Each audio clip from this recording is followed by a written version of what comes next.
What's up? What's up? It's Saucy Rossy, the Canadian king of backyard barbecue, and today I thought I'd show you how I cook this roasted red pepper with a kick of mustard dip on my offset smoker. So come along for the ride. Let's check this out. We're going to start by grabbing our red peppers and a couple jalapeno peppers and throwing them on the offset smoker, but you want to do it right next to your firebox. That's really important. We want them to be as close as possible to the heat source, okay? So make sure you do that. Next, we're going to go ahead and throw a log fresh onto the coal bed. We want that to kick up some fire, lick those peppers with some flames, and really char them up. That's what's important here. Now, this shouldn't take too long, and once they're done cooking, we're going to simply pull them off and peel off that skin. This is a really straightforward part, but let them cool down first. They are going to be hot, and you don't want to burn those little fingers of yours.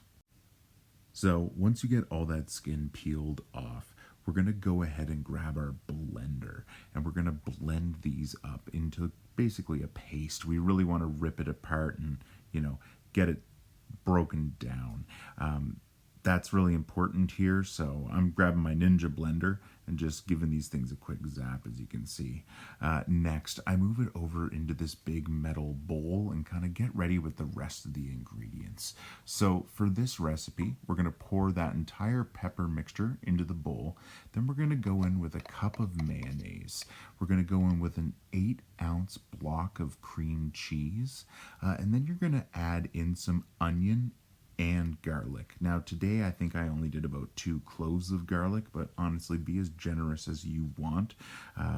Garlic is kind of a personal preference, so to each their own. I'm not going to judge. If you want to put in more, go right ahead. And for onion, I'd say put in about half an onion to an onion total.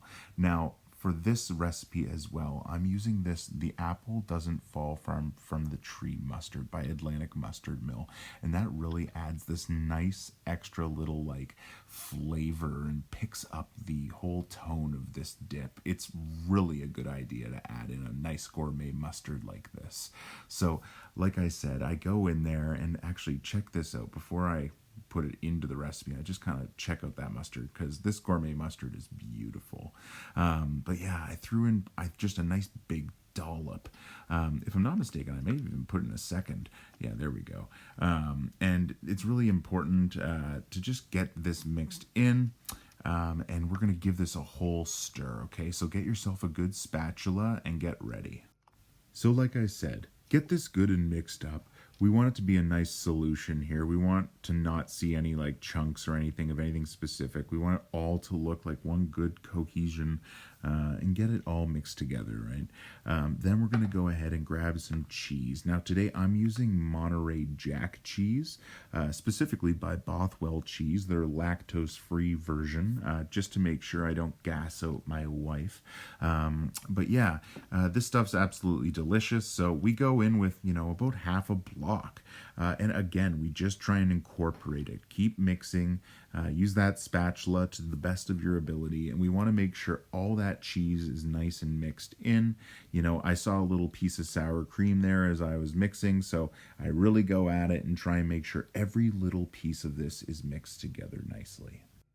Next, I'm going to grab my cast iron skillet and we're going to go ahead and throw all of this mixture in there. Now, don't pour everything in right away. We kind of want to mix it down. And you can see there's still a little bit of clumps of cream cheese. That's more than okay.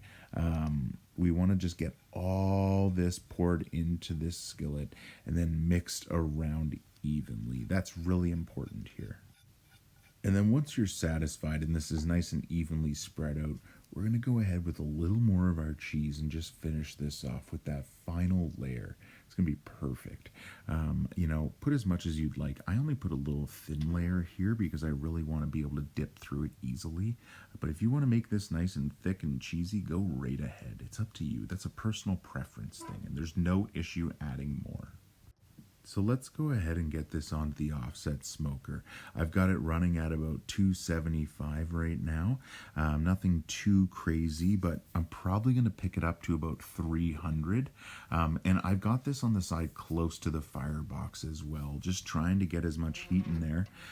Now remember, this is a cast iron skillet, so about halfway through the cook, we do want to give this just a quick rotate. One side will be a little bit hotter than the other, and we want to evenly distribute that heat. So go ahead and you'll see there it's now rotated and cooking evenly through. This is going to be absolutely delicious. So it's been a total cook time of about 2 hours on the smoker. I'm going to pull this off and check this out. It's just glistening. Everything's melted together. Ooey gooey deliciousness. That cast iron skillet really helped that heat distribute throughout this entire dip, and I can't wait to get in there. So I hope this recipe helps you upgrade your charcuterie board, or really any meal time that you have. And thanks again for watching. I really appreciate it. I hope you like and subscribe and join my growing community. I put out new recipe videos all the time, and I love hearing your feedback. So if you have any thoughts on this recipes, let me know. Thanks again, take care, and stay safe.